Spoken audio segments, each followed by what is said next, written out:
énergétique incroyable.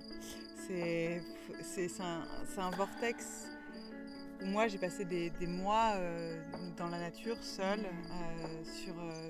à vivre dans les bois, où là j'ai commencé à capter, à m'approprier, parce que j'avais déjà ouvert beaucoup de choses, mais en fait j'ai vraiment eu ce temps, tu sais, de faire descendre.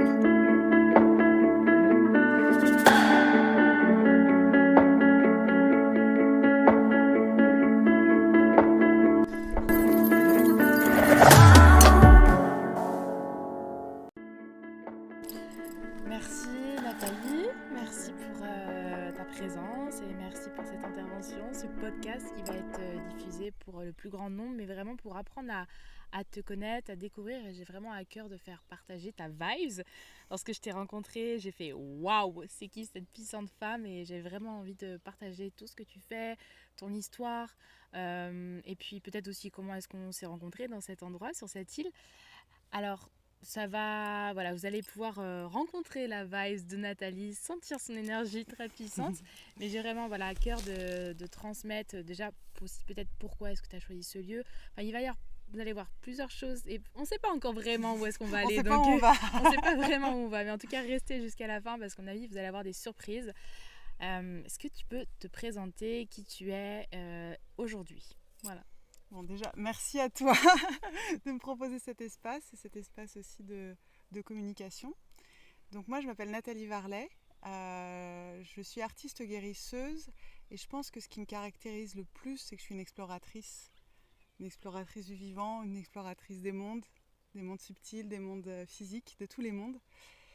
Et j'ai une activité qui est assez diverse, à la fois artistique, à la fois thérapeutique, et à la fois d'accompagnatrice et de facilitatrice.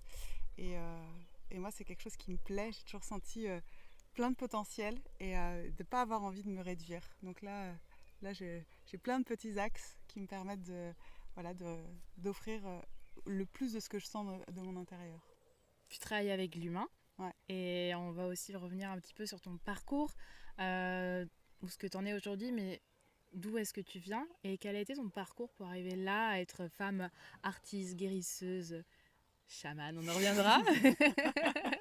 Elle n'aime pas trop, je le dis. Non, j'aime pas du tout. J'ai dit artiste guérisseuse, moi, qu'on soit bien d'accord. On reviendra sur tout ça, mais en tout cas, d'où tu pars et qu'est-ce qui t'a amené aujourd'hui aussi à vivre à Ibiza et faire tout ce que tu fais en ligne, en présentiel. Alors d'où je viens, c'est marrant parce que tu dis que je travaille avec l'humain. Et en fait, pour moi, l'humain, ça a toujours été une énigme. Et ça a toujours été à la fois une passion et à la fois une grande zone de difficulté et limite de danger, en fait. Je me suis toujours sentie en décalage. En plus, j'ai grandi à Paris.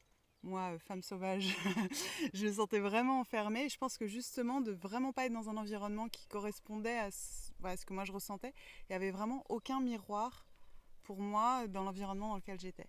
Et donc du coup, ça m'a vraiment poussée à aller vivre des grandes aventures dans des terrains neutres, vierges, où là, je pouvais sentir une reconnexion à quelque chose qui était aussi intense que ce que j'avais à l'intérieur. Parce que moi, ce que j'ai toujours senti, c'est que j'avais une intensité qui ne trouvait pas de résonance dans le monde, en fait. Et donc, mais j'ai commencé par me conformer bien comme il faut. Pour survivre, on est des êtres. Si on n'appartient pas à un clan à un moment donné. Donc j'ai quand même fait des études de kiné, j'étais hyper cartésienne, hyper dans les rails. J'ai fait de thérapie manuelle ostéopathique, j'allais même faire un doctorat de biomécanique humaine. Donc vraiment un truc sur de la mécanique, quoi. Je voyais vraiment le corps comme un truc en fait qui me passionnait, mais je le voyais que sous l'angle physiologique parce qu'à cette époque j'avais que accès à ça, en fait. Moi j'ai vécu à Paris, je faisais des études, moi j'ai étudié à la base le corps dans les bouquins. Et puis en fait, donc j'ai commencé à travailler en tant que kiné. Il y a plusieurs spectres qui m'ont beaucoup intéressée, notamment ou le spectre de la performance des sportifs de haut niveau parce que ça me poussait à comprendre plus, ou alors le spectre des patients paraplégiques et tétraplégiques. Et j'étais vraiment spécialisée sur la récupération de la marche. Et je ne savais pas que ça pouvait marcher, en fait. Et à l'époque, c'était hyper novateur, tout ce qui était neuroplasticité cérébrale. Il y a 15 ans, enfin, ça n'existait pas, maintenant c'est assez commun que notre cerveau peut se modifier, mais il y a 15 ans, on était des huluberlus. Et quand j'ai commencé à voir comment avec des patients paraplégiques, en utilisant l'imagerie, en trompant le cerveau sur l'image d'un mouvement, on pouvait recréer des voies de connexion, que ce soit au niveau de la moelle épinière et au niveau du cerveau. Et là, j'étais fascinée. Là, j'étais passionnée, je n'ai pas pu m'arrêter. Et quand je voyais justement tout cet humain qui était dans une difficulté extrême, enfin je veux dire, c'était des accidentés de la route. Et ma première patiente, c'était une jeune fille de 15 ans qui avait sauté par la fenêtre. Et le médecin lui avait dit, t'as aucune chance de récupérer section complète de la moelle. Et moi, je sais pas, je sentais qu'il y avait autre chose. J'ai toujours senti qu'il y avait autre chose de tout ce qu'on pouvait dire. Et voilà, ça a été le début, ça a été ça. Et je crois que par rapport à l'humain, ce qui m'a toujours beaucoup interpellée, c'est mes patients en fait. C'est où quand ils arrivaient à guérir et que j'arrivais à les aider, mais très souvent en fait, au bout de quelques années, je voyais tous ceux que j'y arrivais pas ou comment ils revenaient. Et là, je me suis dit non, il y a un bug. Les cric-crac vertébraux, rotation droite, inclinaison gauche, ça marche pas si bien que ça. Il y a une composante qui va pas. Et je crois que la première fois, c'est une de mes patientes qui était danseuse à l'opéra d'Aix-en-Provence, parce que je soignais beaucoup les danseurs aussi. Et à l'époque, c'était trop drôle parce que j'adorais aller dans les loges et tout. Enfin, mais tu sais, en tant que thérapeute. Et à un moment, je me souviens avoir eu cette pensée, non mais moi, j'aimerais être sur scène. Mais à cette époque, c'était pas dans mon champ, tu vois. Et danser aussi. Et danser, mais je dansais pas du tout. Moi, j'étais la kiné en blouse blanche qui allait sur les terrains de sport. Enfin, rien à voir, quoi. La première fois que je l'ai vue en vrai, elle dansait. Donc, Ah ouais, non, mais j'étais un bonhomme, en fait, vraiment. Je trouvais ma place dans les équipes et avec un rôle de soignante et d'aidante. Et dans la performance, toujours.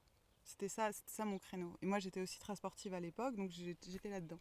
Et en fait, j'ai une patiente qui était une danseuse et qui, du coup, avait un corps, ça sortait autour de toute norme. Tu te disais, mais c'est pas possible de marcher, c'est pas possible. Enfin, il n'y avait plus rien qui marchait par rapport à ce que j'avais appris. Et du coup, j'avais beaucoup de mal à la soigner, même si on a commencé à avoir une relation d'amitié. Du coup, j'ai commencé à la sentir sous une autre forme. Et c'est elle, la première fois, qui m'a parlé d'expérience chamanique à travers des transes. Et comme j'avais beaucoup de respect, parce que les danseurs, ils ont une perception corporelle, moi je me sentais, bon bah vas-y, dis-moi. Alors que le kiné, il arrive toujours en disant, moi je sais, je vais te dire comment. Et elle, avec elle, j'étais là, waouh, t'as une perception de tout mouvement et tout. Et elle a fait, un travail chamanique, elle m'a raconté, moi j'étais fermée comme c'est pas possible à l'époque. Et là je me suis dit, waouh. Ça lui a soigné le dos. Là, je me rends. Franchement, je sais pas comment. Moi, j'aurais dit arrête tes écarts, arrête tes trucs, c'est pas dans la norme, ça marche pas. Et petit à petit, comme ça, j'ai commencé à regarder à la base de tout ce qui était neurosciences avec les TEDx, et notamment Corinne Sombrin. Et voilà, ça a commencé à ouvrir des choses. Du film. Pour donner une référence. Ah oui, comment il s'appelle? Le film sur le chamanisme avec Cécile de France. Ouais, c'est ça. Et le livre aussi. Peut-être ça va nous revenir. Mais, ça va nous revenir. En tout cas, voilà, vous pouvez connaître un peu son histoire, cette femme-là. Et en fait, ce qui me parlait dans son parcours, c'est qu'elle avait aussi un cerveau, mais c'était du béton comme le mien, hyper cartésien. Yes. Elle était partie en tant que journaliste avec des idées très précises. Et en fait, du coup, elle parlait un langage hyper scientifique et cartésien, et elle avait vécu un truc complètement barge. Et du coup, j'ai pu commencer, et elle le donnait sous une vision neuroscientifique aussi, qui pour mon cerveau de l'époque était acceptable. Et du coup, j'ai commencé à m'ouvrir un peu comme ça. Ça a ouvert un peu des champs de conscience. Et je crois qu'on passe tous un peu par ce processus aussi on a besoin de tout cet ancrage, de connaître un petit peu, quand on est en tout cas dans cette approche-là de rencontre avec l'humain, d'aller chercher dans la santé. Je pense qu'il y en a beaucoup qui vont nous regarder qui sont dans le bien-être ou dans travailler en tant qu'infirmière, que kiné. On a ce côté-là très scientifique en nous, et puis finalement il y a un jour, comme tu dis, il y a quelque chose qui se met sur notre chemin qui casse toutes ces croyances, qui nous amène à avoir une perception autre, et on se dit il y a quelque chose d'autre. Et là on se dit ok, soit tu y es amené, il y a vraiment ton cœur qui vibre aussi et qui te dit waouh, je sens que je suis appelée à aller connaître, à aller expérimenter, ou soit vraiment tu te fermes et là, bon, peut-être que tu reviendras dans plusieurs années, ou peut-être qu'un jour il y a quelqu'un d'autre qui se remettra sur ton chemin, mais c'est vrai que c'est quand on goûte aussi, quand on expérimente à travers toi, ta patiente, moi à travers, pareil, des rencontres, des choses qui m'ont fait voir ce qui n'était pas visible. Et ce qui n'était pas dans les livres, et là je dis ok, il y a quelque chose d'autre, et là je sentais que j'étais animée par ça, et moi qui venais d'un côté très scientifique aussi, j'avais fait infirmière, et j'ai été appelée à aller travailler avec cet humain d'une façon différente, mais c'est vrai qu'on est, je pense, beaucoup dans ce parcours-là, en tout cas de la santé. Et beaucoup de personnes se posent la question, enfin moi je sais que dans les personnes que j'accompagne, les profils de kiné, ostéo, infirmière, ergothérapeute, psychomote, c'est un peu le même moule dans lequel on a été finalement d'une certaine façon de penser, et tous avec ce cœur de vouloir vouloir être en lien, de vouloir aider, de vouloir soigner, mais dans des cadres qu'on nous a donnés. Et puis au bout d'un moment, je sais pas, moi j'en vois plein, au bout de 10-15 ans d'expérience, ils font bon. Est-ce que c'est vraiment ça, quoi? Totalement. Puis ça, tu rentres beaucoup plus aussi dans ce côté-là de ma libre pensée aussi, quelque part, de pouvoir soigner à travers ton être et pas juste à reproduire au final quelque chose qu'on t'a dit de faire.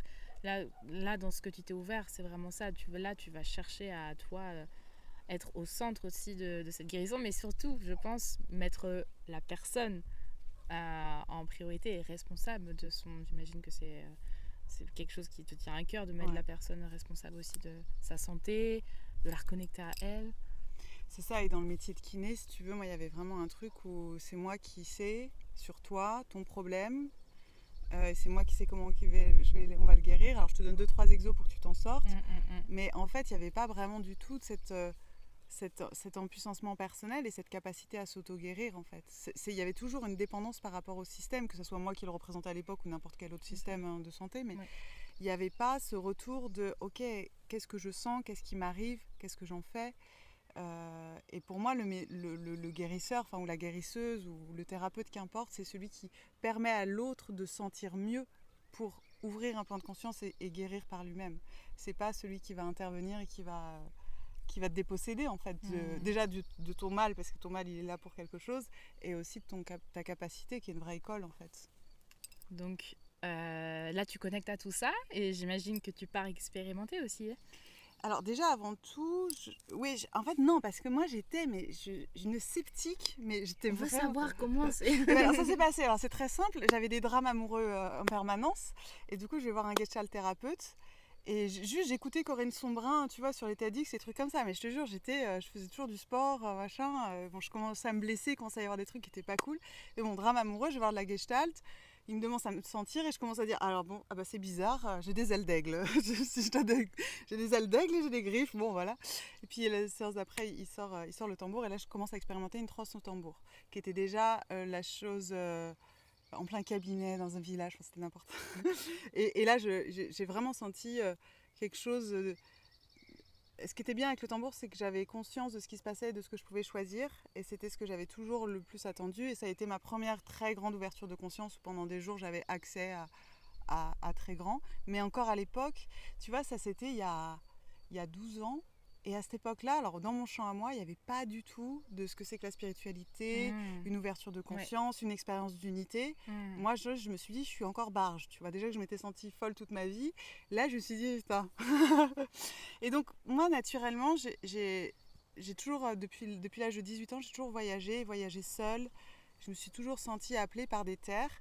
Et là, c'était l'Amazonie. Je ne savais pas pourquoi. Et j'avais aucune conscience de ce que c'était le chamanisme, je ne connaissais rien, vraiment rien, je sentais mes tripes, on me fait là-bas. Et j'ai commencé à partir voyager, seule, avec mon sac à dos, et j'étais pas heureuse, parce que je voulais vraiment des trucs, mais tu vois, une connexion avec la nature charnelle dans les tripes. J'ai commencé à voyager à cheval pendant des jours, je rencontrais des situations extrêmement extrêmes et dangereuses pour sentir, je pense à ce moment-là, pour sentir que je ne pouvais plus utiliser mes outils mentaux classiques ou mes raisonnements. Et là, bien sûr, est venue la connexion aux prières avec la terre-mère quand on est pris dans un orage à je ne sais pas combien de 1000 mètres d'altitude à cheval et que tous les chevaux s'en vont et qu'il y a des éclairs partout. Tu vois, j'étais vraiment dans ces situations-là où c'est là que je me suis dit, ok, il faut que je me rende à autre chose en fait. Parce que là, il y a vraiment une question de survie.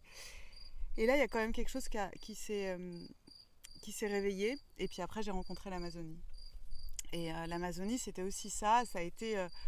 je voulais partir seule, je voulais rencontrer les tribus. Je suis tombée amoureuse d'un indigène. Et j'ai vécu un an en Amazonie. Je devais partir 5 mois, je suis restée.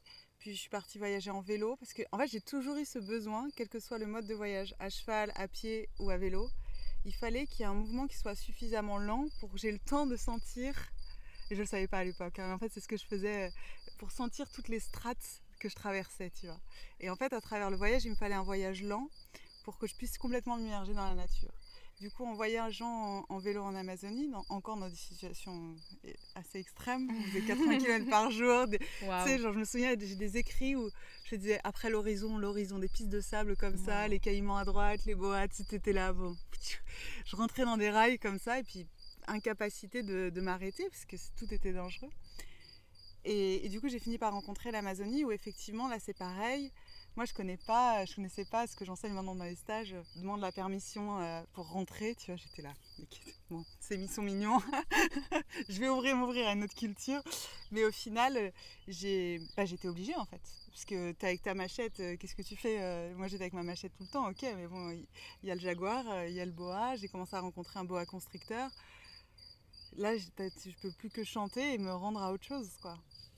On n'est pas dans un film, on est dans une vraie réalité et c'est vraiment là que nous emmène voyager aussi à travers ton histoire. C'est ça qui est incroyable, on s'imagine, on a les visions, enfin, je vois les visions là autour de toi quand tu me parles de tout ça et on voit à quel point c'était une expérience qui est au-delà de la transformation. Je pense que tu fais partie des peut-être 0,000 personnes à vivre ce genre d'expérimentation, de reconnexion à la nature profonde. Et comme toi, tu es allé vraiment plus dans la lenteur.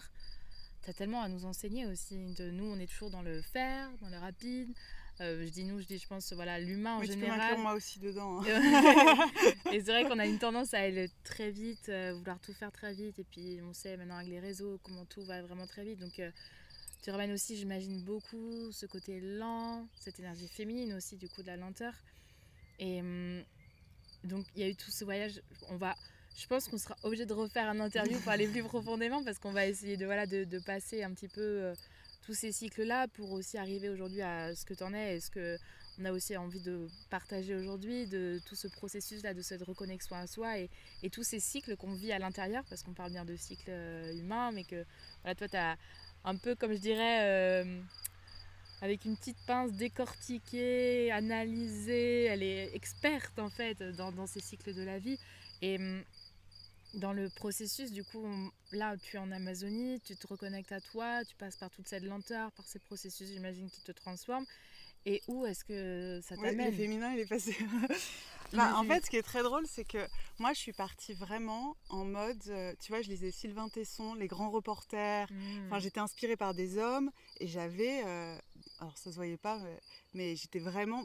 dans ma tête, j'étais un bonhomme, quoi, tu vois. J'étais une guerrière, moi, je veux rencontrer les entrailles de la terre, quoi. Le reste, ça m'intéresse pas. Donc, j'étais quand même dans une dynamique hyper masculine. Hein. L'écoute de soi, la lenteur, la tendresse, ça y est. Entrailles de la terre, d'où la terre rouge aussi, qu'elle nous voilà, a trouvée. J'avais besoin d'être sur cette terre-là pour parler de ça. Et donc en fait, dans un milieu très masculin, en plus j'étais en Bolivie, donc c'est vraiment pas une terre féminine, c'est même très difficile pour le féminin là-bas. Mais malgré tout, en étant 24/24 pendant une année, sans source lumineuse extérieure, sans électricité, j'étais en permanence dans la nature et là j'ai reconnecté à quelque chose qui m'a fait vriller le cerveau, qui était la lune. Ce qui fait que c'est même elle qui nous guidait de nuit, tu vois, la nuit quand j'étais à cheval, c'était la lune, quoi, il y a rien d'autre. Et donc j'ai commencé à développer cette relation avec la lune qui m'a un peu intriguée, et puis à voir que en fait quand mon cycle de mes lunes, auquel j'étais pas du tout attentive, mais pas du tout, pour moi c'était un truc pénible, enfin moi ça me faisait rien, en fait, je les sentais pas mes lunes, j'étais électrocardiogramme plat, comme je voulais pas être une femme, c'était simple, je sentais rien. Et là, j'ai commencé à sentir que mes lunes arrivaient toujours au même moment en nouvelle lune, que j'avais des rebonds d'énergie en pleine lune, que là, je pouvais pédaler comme une tarée, tu vois, quand j'étais en pleine lune, vas-y, let's go. Par contre, en nouvelle lune, c'était vraiment beaucoup plus rude. Et puis aussi dans la connexion avec les femmes, où quand on se regroupait entre femmes quelques jours, eh ben, on commençait... alors, elles s'alignaient beaucoup sur mes lunes à moi, elles commençaient à avoir mes lunes quand moi, j'avais mes lunes. Et là, je me suis dit... mais c'est quoi ce truc? C'est quoi ce délire? J'avais rien lu sur tout ça. Je me suis juste dit, mais attends, alors chimiquement, ça marche comment? On s'envoie des phéromones, c'est quoi le délire? Mais de toute façon, dans tout ce voyage, j'étais en acceptation de tout ce qui était. Et je me suis dit, ok, il y a peut-être un truc. Puis j'ai rencontré des grands-mères, des indigènes qui ont commencé à me dire, tu dois faire ça, tu dois pas prendre telle médecine, tu dois pas prendre telle plante. Et j'ai vu qu'elles avaient un tel amour pour cette relation avec les lunes, que j'ai commencé à m'y intéresser. Pour moi et aussi parce que c'était clairement une partie féminine manquante. Enfin, c'était criant que ça me manquait. Et en même temps, ça m'a amenée dans beaucoup de fragilité, ce qui ne m'arrangeait pas bien à l'époque. Fragilité que je ne voulais pas voir, parce que la femme, pour moi, justement, qui a ses cycles, c'est quelqu'un de vulnérable et fragile. T'imagines, ça change tout le temps. C'est pas simple l'affaire. Mais en étant en lien avec les tribus, en voyant aussi comment la nourriture était vécue de façon cyclique, comment en fait ils vivent avec la nature, c'est-à-dire ils n'utilisent pas la nature, ils sont obligés en fonction des saisons des pluies, en fonction de tout ça, des récoltes, et on conçoit toute la vie en fonction des saisons. Et j'ai commencé à rentrer dans un autre rythme d'acceptation de c'est pas mon propre besoin qui domine ce qui va se passer à l'extérieur, mais c'est ce qu'il y a là, donc aussi ce qu'il y avait dans mon cycle, qui fait que je vais agir différemment. Et ça a été pour moi une grande épreuve d'humilité. Et c'est beaucoup de... C'est marrant parce que j'étais pareil dans les tribus, c'était beaucoup des hommes qui étaient là et tout. Mais il suffisait d'une ou deux femmes qui m'apportaient ça. Et là, je faisais ah waouh. C'est comme s'il y avait un spectre entier, tu vois, qui s'ouvrait. Puis après, je l'ai beaucoup cultivé quand je suis rentrée. Je l'ai cultivé seule. Ça a été une voie de... Enfin, pour moi, c'est une voie des plus subtiles de connexion à différents plans intérieurs, énergétiques et tout ce qu'il y a autour. C'est-à-dire qu'il y a vraiment on n'est pas tout le temps ouvert, on ne reçoit pas 50 000 trucs tout le temps. Et en même temps, c'est super parce que ça nous permet par moments de matérialiser. Et quand j'ai découvert ce truc-là, cette capacité à être dans une capacité de réception par moment, de recevoir du plus grand, et à un moment donné, ça se ferme. Alors des fois, il peut y avoir un peu de nostalgie. Oh, et non, là, c'est le moment de l'ancrer, de l'offrir et de le matérialiser. Et c'est super que tu n'aies plus 15 000 informations, sinon tu peux pas en fait. Et quand j'ai commencé à mettre sur cette technologie du corps, je me c'est les lois naturelles, quoi. Waouh. Donc là, elle parle bien de vos cycles, à vous les femmes, vos règles, vos lunes, avec tellement de profondeur et de reconnexion. Comme je dis, vraiment, t'es l'alchimiste vraiment de tout ça et t'arrives à avoir cette beauté autour de cette reconnexion à soi. Mais du coup, on reconnecte avec tellement de choses, c'est tellement beau. Et je me retrouve beaucoup aussi à travers tout ce que tu dis, de cette reconnexion avec la lune qu'on voit bien, c'est bientôt la pleine lune, la reconnexion avec les femmes. Et en fait, il y a un espèce, je me rappelle aussi d'être dans ce processus de switch, de se dire, mais waouh, c'est quoi ce qu'il y a à l'intérieur de moi que je m'étais jamais vraiment... j'avais vraiment prêté attention, ça arrivait, ce sang qui coule, c'était chiant. Et là, il y a un espèce de switch, de se reconnecter à plus grand que soi, à se reconnecter autour de soi, à reconnecter à ses émotions, à reconnecter à ce que tu peux créer, et puis des fois les moments de pause, et puis revenir dans la lenteur, et puis reconnecter avec tes cycles. Et, et ce que tu partages est encore bien plus grand, et toi, de ton histoire, de ton approche, de tout ça, c'est vraiment une beauté et une vraie histoire qu'on a envie de connaître. Et on n'aura peut-être pas tous les aboutissants, à part peut-être pas toutes ces expériences qu'on a fait comme toi dans la nature, mais en tout cas, justement, quand on se connecte à Nathalie, on arrive aussi à aller puiser dans toutes ces ressources qu'elle nous transmet, que tu nous transmets à travers ces histoires qui, du coup, rien que le fait de t'écouter, tu nous envoies dans ton champ de conscience, ton champ d'ouverture, et en fait, il y a cette facilité-là à transmettre par rapport à tout ça, à tes expériences-là. Donc, ouais, c'est la beauté, en fait, d'aller se connecter à elle. C'est ça, c'est gagner, voilà, vous irez peut-être pas faire vos 10 ans dans l'Amazonie, ou, en tout cas, mais vous gagnerez en reconnexion à vous, à vos cycles, à ce que vous êtes, et en fait, ouais, la beauté de la vie, j'imagine que tu peux aussi... Mais pour rebondir sur ce que tu dis, et en fait, mon parcours, c'est que moi, je n'ai pas du tout le... Par exemple, toi, tu as une connexion qui est hyper directe, qui est hyper directe et puis hyper simple, tu vois, avec tes lunes, avec ton cycle, et qui est hyper évidente, tu vois. Moi, mon parcours, j'étais quand même une tête brûlée. Il a fallu que je comprenne hyper vaste pour comprendre le tout petit simple, tu vois, parce que je pouvais pas l'accepter, ça. Donc c'est pas, tu vois, mon parcours, c'est pas un exemple pour les autres à appliquer. Enfin, il n'y a pas du tout besoin de faire ça. Et je vois, comme tu dis, comme tu disais, il n'y a pas besoin de faire 10 ans d'expérience. Moi, je vois les femmes que j'accompagne là. Là, on a fait un parcours sur 6 mois. J'étais là, mais qu'est-ce qu'elles vont vite. C'est pas possible. En fait, il y a vraiment... En fait, pourquoi j'aime parler des cycles, c'est que dans les cycles, il y a tout. Il y a tout pour que chacun, à sa façon, puisse aller se reconnecter à soi et puisse revivre cette simplicité-là et cette cohérence intérieure, en fait. Donc, c'est pas un truc... waouh. Alors, ça peut par moment, surtout le temps de la lune, il peut y avoir des grandes ouvertures de conscience, mais dans un premier temps, c'est très lent, très doux, très simple et très profond à la fois en fait. Et c'est accessible, enfin c'est pas que c'est assez, enfin, il n'y a même pas que ça soit accessible, c'est ce que toute femme est.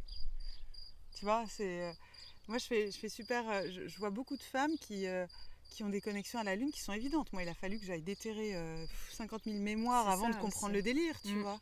Alors qu'il y a des femmes qui ont cette foi et cette confiance immédiate. Et ça, c'est du pain béni, en fait. Parce que du coup, après, elles reconnectent à ça et c'est une joie et une paix profonde, en fait, pour elles. C'est comme si aussi, il y a tellement de choses qui nous ont empêchés d'aller dans cette simplicité, parce qu'on a voulu être égal de l'homme, mais en fait on a complètement nié notre différence. Alors qu'en fait quand tu reconnectes ça, c'est juste toi et c'est vaste et c'est grand. Et voilà, je te disais juste ça pour pas idéaliser le fait qu'il y ait besoin de faire plein de trucs en fait. Non, mais c'est ça. Mais c'est justement aussi tous ces parcours-là de voyage, de transmission, d'expérience qu'on peut vivre en tant qu'humain, qu'aujourd'hui on a ces places-là de mentor, de transmettre en fait tout ce savoir aussi que nous on a expérimenté. Et comme tu dis, ça va tellement plus vite. C'est pas... Et justement, c'est la beauté. Et après, ça n'empêche pas ceux qui vont faire ces programmes de partir voyager en Amazonie. Peut-être que ça va leur donner envie, mais ceux qui veulent vraiment aussi se reconnecter à la beauté de ce monde, à leur beauté intérieure, à leur richesse intérieure, à leur connaissance. Rien que le fait d'être dans ta présence, il y a tout cette aura-là que tu transmets et c'est vraiment cette beauté aussi de l'invisible parce que tout ce que tu peux transmettre dans l'invisible, je trouve ça juste beau en fait. Depuis tout à l'heure, je sens que mes oreilles, elles sont là, ça pulse dans tous les sens et je vois à quel point voilà, c'est tout ce chant, toute cette aura qui se transmet à travers, même en étant en ligne en fait. Rien que toi, la voix, les mots que tu emploies, ton histoire, toute cette beauté-là, on a envie de venir, on a envie d'accéder à tout ça parce que oui, c'est de la magie, c'est de la beauté et toi, tu es allé dans le subtil, tu sais aussi passer par des petites portes qu'on n'avait peut-être pas forcément vues. C'est marrant, un atelier que j'avais donné de Wu-Tai, et j'avais une phrase qui m'était vraiment sortie et je l'adore, c'est par les petites portes que s'ouvrent les grands espaces. Voilà. Et en fait, les grands espaces, c'est pas du pam poum, non, c'est vraiment de la délicatesse, c'est vraiment de la précision et du souffle pour que ça s'ouvre en fait. Mais il faut laisser l'espace en fait à ça. Et c'est vraiment ça. Et je voulais rebondir sur ce que tu disais aussi. Tous ceux que j'ai rencontrés en Amazonie, tous les grands guides, chamans que j'ai rencontrés, ils m'ont tous dit, je te donne ça. Eux par contre c'est pour que tu refasses ça avec les moyens d'ici, avec les plantes d'ici, avec la culture d'ici. C'est-à-dire que c'est pas du tout appliquer une culture d'ailleurs ici. C'est juste, moi ça m'a permis de comprendre beaucoup plus vaste. et pour moi, chaque femme a sa médecine. Il y en a, elles sont peintres, il y en a, elles sont danseuses, il y en a, elles cultivent, il y en a, elles parlent. La médecine de la parole aussi, c'est quelque chose qui est peu valorisé, cette capacité d'écoute. Donc chacune a sa médecine en fait. Et justement dans le cycle, et notamment dans les lunes, c'est le temps où on vient connecter à sa médecine. C'est le temps où on revient aux racines de ce que l'on est et on peut faire remonter en fait, c'est quoi notre singularité, c'est quoi notre particularité.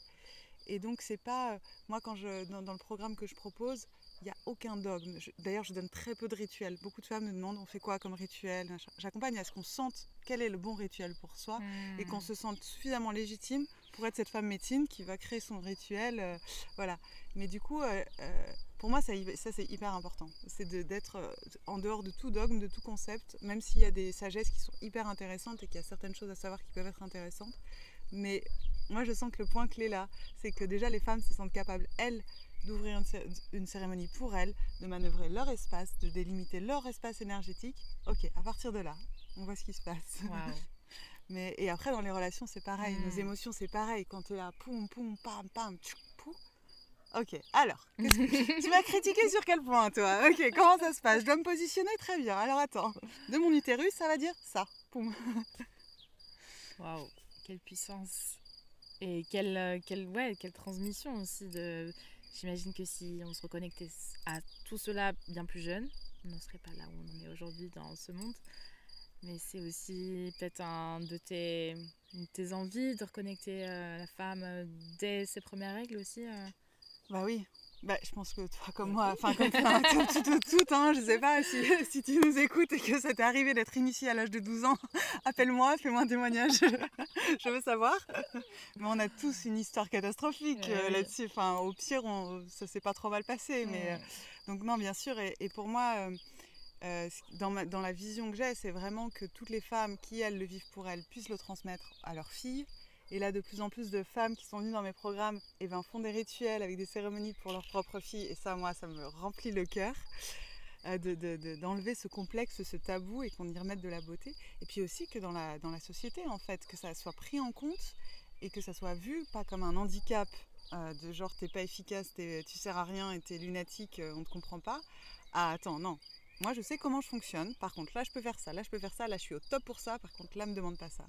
Et ça, pour moi, c'est une éducation à avoir, que ce soit avec les petites filles, avec les petits garçons aussi, qui comprennent. Parce que moi, je me relie aux petits garçons. Si tu leur expliques pas ce que c'est que les règles, c'est flippant.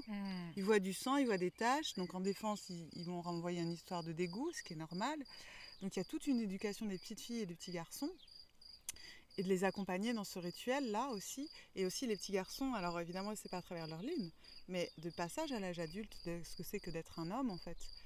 Et évidemment que ça se développe dans toutes les sphères de la société. Moi, ça me paraît être un équilibre. Là, on est dans une société hyper masculine, beaucoup trop masculine. Si on rebalance pas un peu, on va tomber.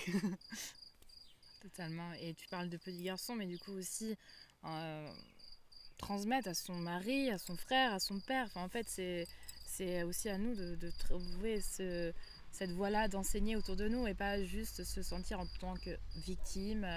Voilà, c'est comme ça, ils ne comprennent pas. Non, mais c'est normal qu'ils ne comprennent pas. Moi, c'est vrai que je soutiens beaucoup ce côté-là masculin de... En fait, oui, mais déjà, nous, en tant que femmes, on n'avait pas l'information. Alors, en plus de ça, l'homme qui est là, qui n'est pas forcément connecté à tout ça, oui, forcément, s'il n'a pas l'info directement, il ne va pas forcément aller la chercher. Nous, c'est bon, on va aller la chercher parce que c'est peut-être notre nécessité, nécessité, tu vois. D'un moment, t'en as marre. Voilà, c'est aussi entendre aussi qu'on n'est pas victime de ce qui se passe, mais on a ce pouvoir-là et on reprend notre responsabilité du coup et notre pouvoir aussi, du coup, de faire ok, j'ai maintenant l'information. Donc, si vous avez l'information là, vous pouvez aussi aller transmettre et reprendre votre pouvoir et votre sagesse et voilà, ok, je vais te transmettre, tu comprends pas dans quel process je suis.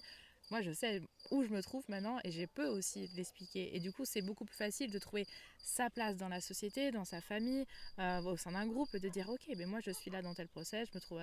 parce que tu sais où tu es, parce que tu retrouves aussi ta posture voilà, de femme responsable de sa vie et non pas, je suis victime de ce qui se passe, je sais pas, maintenant, ça va pas.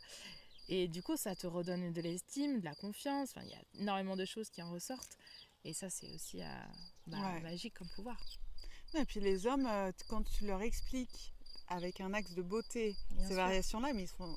Enfin, t'imagines, tous les états auxquels on a accès, eux, ils ont un champ de perception qui est quand même assez réduit. Alors, il est constant, alors que nous, ça fait des vagues. Ouais. Ils se disent, mais ils sont curieux, mais qu'est-ce que tu vis? Mais qu'est-ce que tu as fait quand tu as été de lune?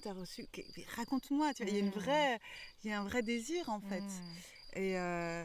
Mais pour ça, effectivement, il faut que ça soit transmis. Et c'est tout un chemin aussi, hein, parce que la femme, une fois qu'elle le reconnecte avec elle. Mais si des fois, tu as des passages où, évidemment, il y a des mémoires par rapport à l'homme ou par rapport à d'autres femmes. Hein, on s'est suradapté. Donc, ok, tu as reconnecté ça, mais tu peux le garder en termes d'intime, mais tu l'assumes pas. Moi, je travaille pas pendant mes lunes, tu le sais, mais c'est pas si simple pour plein de femmes. Il faut que vous réserviez aussi votre appel avant. Ah oui, non, je ne suis pas dispo tout le temps. Je ne suis pas dispo tout le temps. Ah non, mais moi, je suis là-dessus. Je sais là-dessus, Ah mais je ne peux pas, en fait c'est simple, je ne sers à rien. Je ne sers à rien sur ce plan-là relationnel parce que je suis connectée à autre chose. Et si je veux être au service de la relation, c'est pas possible en fait de faire ça.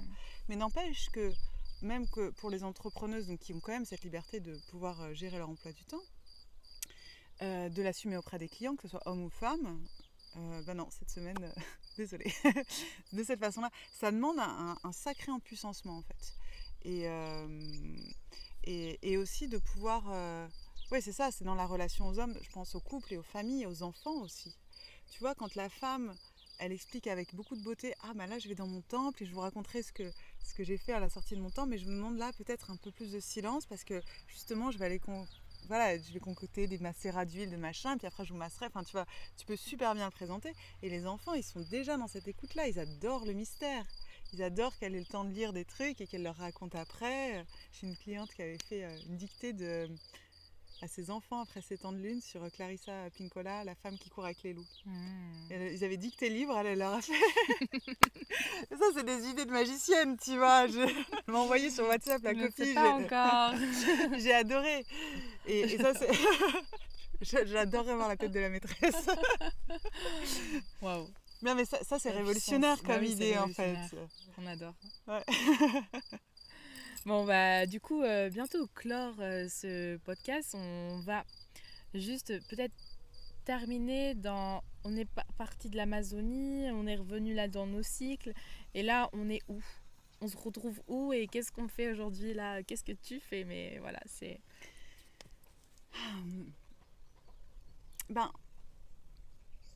On se reconnecte à la nature, en fait. On observe la nature. On voit comment elle fonctionne. Tu vois, on ne laboure pas tout le temps, on ne récolte pas tout le temps. Et en fait, quand on recrée ce lien avec la nature, ça fait miroir avec nous-mêmes. Et du coup, là, on peut voir que nous aussi, on vit ça à l'intérieur. Les cycles, c'est pas une idée mentale. On peut regarder plein de diagrammes où on explique les émotions, comment ça... Je donne des masterclass là-dessus. Hein, et du coup, ça marche pas bien. Non, mais ça marche pas bien. Ça marche pas bien, mais ça donne de la nourriture au mental et c'est bien. Mais le vrai truc qui marche, c'est de rentrer en symbiose avec la nature. Parce que là, on perçoit ça d'une autre façon, en fait. Et de se reconnecter, d'observer la nature, comment les plantes collaborent à certains moments, comment elles vont lutter par moments, parce qu'on a une énergie très masculine à un moment dans notre cycle aussi. Hein. C'est à un moment donné, on fonce sur un projet, beaucoup de femmes ont du mal à capter cette énergie-là, parce que il faudrait être dans l'union du cercle, machin. Non, à un moment donné, bam, c'est comme ça. Yes. Et quand tu regardes les plantes, moi dans mon potager, je peux te dire qu'elles ne se posent pas de questions sur leur place. Hein. C'est je fleuris quand je fleuris, je germe quand je germe, et si l'autre, elle va créer des feuilles plus grandes pour pouvoir s'expandre en fait. Donc pour moi la nature c'est vraiment l'enseignante, et tous nos concepts de est-ce que je suis à ma place, est-ce que je rayonne trop, est-ce que non je vais rester là, non la plante elle s'expand mieux. Bon des fois il y a des conditions où elle peut pas, mais elle y va quoi. Et elle ne le fait pas tout le temps de la même façon, elle ne met pas tout le temps la même force. Elle prend ses temps de régénération pour venir vraiment plonger dans ses racines et ensuite refaire remonter la sève. C'est tellement simple, on fait ça, moi je pense. Hein. Moi en tous les cas, c'est ce qui me parle le plus. Mais rien que ce soleil qui brille, parce qu'il a demandé de briller. Je donne toujours cet exemple, mais c'est vrai, le soleil il n'a pas demandé de briller, il n'a pas demandé de sortir le matin ou pas sortir, il est là, il est. Mais il nous sert à tous et il brille, heureusement qu'il brille parce que nous, il nous permet aussi de vivre, de trouver de l'énergie. Et c'est vrai que quand on reconnecte avec cette nature, il n'y a rien de plus simple en fait. Tout paraît si simple, mais faut-il encore le voir et l'expérimenter et peut-être prendre le temps aussi. Ça demande du temps aussi de ralentir et ok, je vais me poser, je vais observer autour de moi, me reconnecter à tout ça. Et là, du coup, on te retrouve où? Et là, on était comme en Amazonie et là, on est à Ibiza. Ah oui, on est à Ibiza. Ah oui. Ah yes, ok, attends, je me recentre. Alors attends, parce qu'on va faire, si on fait un deuxième épisode... on fera un deuxième épisode, hein, parce que Ibiza c'est toute une aventure, et c'est là que mon féminin c'est le plus éveillé en vrai. C'est là qu'il s'est le plus ancré, parce que j'étais encore quand même un peu guerrière à l'époque quand je suis arrivée. Et Ibiza, ça a été ma terre, ouais moi c'est ça, ça a été l'appel de... Je prends ma fourgonnette, je vis en van et je viens explorer cette île parce qu'on m'a dit qu'ici on a le droit d'être libre, on a le droit d'être nu, on a le droit de danser. Et moi j'avais un cruel besoin de ça. Et puis cette terre est un vortex énergétique incroyable. C'est un vortex où moi j'ai passé des mois dans la nature seule, à vivre dans les bois, où là j'ai commencé à capter...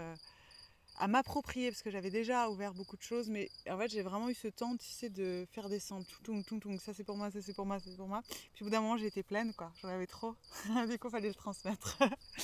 Et c'est là que j'ai commencé la démarche entrepreneuriale et que j'intègre cette dimension cyclique dans notre démarche entrepreneuriale, parce que sinon... Si on est femme quand on est dans la nature et qu'on a tout compris, tout ça, et puis quand t'es entrepreneuse, t'es en mode clac, clac, clac, ça marche pas. Donc après, j'ai rassemblé les deux. Et c'est ce que je propose là actuellement dans le... Ouais. C'est ce que je sens que j'ai à transmettre actuellement. Donc c'est quoi le nom de ce programme majestueux? Alors ce programme majestueux s'appelle Femme multipotentielle, révèle-toi. Wow. Parce que pour moi, on n'est pas un coup une femme sensuelle, un coup très empathique et une mère, un coup une super warrior, un coup une super sportive ou une entrepreneuse. Voilà, on est sensible, on est vulnérable, on est forte, on est tout à la fois en fait. Et pour moi, c'est révéler tous ces potentiels-là.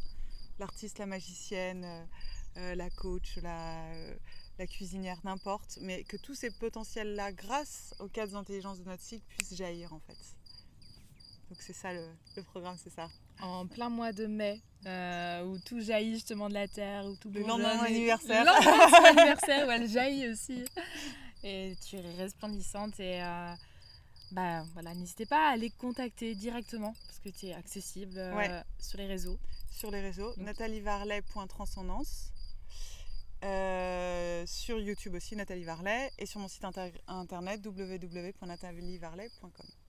Est-ce que tu aurais un mot de la fin, une phrase que tu as envie de transmettre aujourd'hui? Déjà, te remercier. Merci. Vraiment beaucoup. Et aussi de partager que tu œuvres aussi énormément sur le féminin. Et que justement, moi je trouve ça très beau cet espace-là où toutes les deux on œuvre sur le féminin. Et de façon, on va dans la même ligne, mais avec des moyens différents. Et voilà, et je suis très heureuse qu'on puisse échanger là-dessus. Merci. C'est un mot qui me touche beaucoup. Merci beaucoup. C'est un vrai honneur de faire cet échange avec toi, de pouvoir transmettre, de pouvoir co-créer comme tu le dis dans cet espace. Mais moi, c'est vrai que c'est ça qui me tient à cœur dans ces espaces que j'ouvre. Je sais que j'ai pas toute l'expertise en fait, mais je vois à quel point toutes ces femmes, tous ces hommes autour de moi ont des expertises que moi je n'ai pas et si j'ai la possibilité de vous permettre de transmettre au monde, je souhaite un monde où on puisse vivre en simplicité, on se reconnecte vraiment à soi, à l'unité de la vie. Donc merci de ta présence, merci de ton partage et probablement que vous allez la retrouver aussi très bientôt pour un second épisode parce qu'elle a encore beaucoup de choses à nous transmettre, nous révéler. Sur le côté chamanisme, on n'est pas trop allé, mais du coup, cette femme est incroyable, en tout cas pleine de richesse et on va explorer tout ça ensemble. Merci Nathalie, merci. À très bientôt. Ciao. Ciao.